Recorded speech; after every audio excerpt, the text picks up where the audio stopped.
ಪ್ರೀತಿಯ ಮಕ್ಕಳೇ, ನಾನು ನಿಮ್ಮ ಕೊಟ್ರಮ್ಮ ಟೀಚರ್.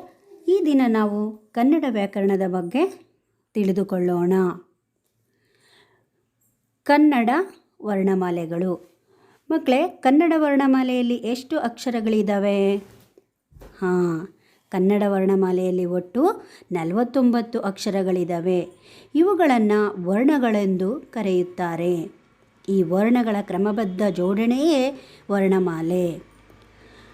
ಈ ವರ್ಣಮಾಲೆಯನ್ನು 3 ವಿಧಗಳಾಗಿ ವಿಂಗಡಿಸಲಾಗಿದೆ. ಅವು ಯಾವುವು ಅಂದರೆ ಸ್ವರಾಕ್ಷರಗಳು, ವ್ಯಂಜನಾಕ್ಷರಗಳು, ಮೂರನೇದು ಯೋಗವಾಹಗಳು. ಈಗ ಒಂದೊಂದಾಗಿ ಇವುಗಳ ಬಗ್ಗೆ ನೋಡ್ತಾ ಹೋಗೋಣ. ಸ್ವರಾಕ್ಷರಗಳು. ಸ್ವತಂತ್ರವಾಗಿ ಉಚ್ಚರಿಸಲಾಗುವ ಅಕ್ಷರಗಳೇ ಸ್ವರಾಕ್ಷರಗಳು. ಸ್ವರಾಕ್ಷರಗಳಲ್ಲಿ 2 ವಿಧ. ಒಂದು ಹ್ರಸ್ವಸ್ವರಗಳು, 2 ದೀರ್ಘಸ್ವರಗಳು. ಹೀಗೆ ಒಟ್ಟು ಸ್ವರಾಕ್ಷರಗಳು 13 ಇವೆ. ಹ್ರಸ್ವಸ್ವರ ಅಂದರೆ ಏನು?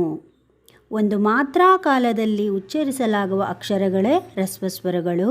ಅ, ಇ, ಉ, ರು, ಎ, ಓ. ದೀರ್ಘಸ್ವರಗಳು. 2 ಮಾತ್ರಾ ಕಾಲದಲ್ಲಿ ಉಚ್ಚರಿಸಲಾಗುವ ಅಕ್ಷರಗಳು ದೀರ್ಘಸ್ವರಗಳು. ಆ, ಈ, ಉ, ಎ, ಐ, ಓ, ಔ. ಇವು ದೀರ್ಘಸ್ವರಗಳಾಗಿವೆ. ಈಗ ವ್ಯಂಜನಾಕ್ಷರಗಳ ಬಗ್ಗೆ ನೋಡೋಣ. ಸ್ವರಗಳ ಸಹಾಯದಿಂದ ಉಚ್ಚರಿಸಲಾಗುವ ಅಕ್ಷರಗಳು ವ್ಯಂಜನಾಕ್ಷರಗಳು. ಅಂದರೆ ವ್ಯಂಜನಗಳನ್ನು ಉಚ್ಚರಿಸಲು ಸ್ವರ ಸಹಾಯ ಬೇಕಾಗುತ್ತೆ. ಒಟ್ಟು 34 ವ್ಯಂಜನಾಕ್ಷರಗಳಿದ್ದಾವೆ.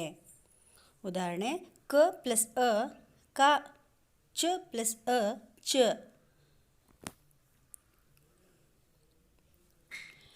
ವ್ಯಂಜನಾಕ್ಷರಗಳಲ್ಲಿ 2 ವಿಧಗಳಿವೆ. ಒಂದು ವರ್ಗೀಯ ವ್ಯಂಜನ, 2 ಅವರ್ಗೀಯ ವ್ಯಂಜನ. ವರ್ಗೀಯ ವ್ಯಂಜನಗಳು ಯಾವೆಲ್ಲ ಬರ್ತಾವಪ್ಪ ಅಂದರೆ ಅವುಗಳನ್ನು ಕೋಷ್ಟಕದಲ್ಲಿ ನೋಡ್ತಾ ಹೋಗೋಣ. ವರ್ಗೀಯ ವ್ಯಂಜನಗಳನ್ನು ಕವರ್ಗ, ಚವರ್ಗ, ಟವರ್ಗ, ತವರ್ಗ, ಪವರ್ಗ ಹೀಗೆ 25 ವರ್ಗೀಯ ವ್ಯಂಜನಗಳನ್ನು ಗುರುತಿಸಲಾಗಿದೆ.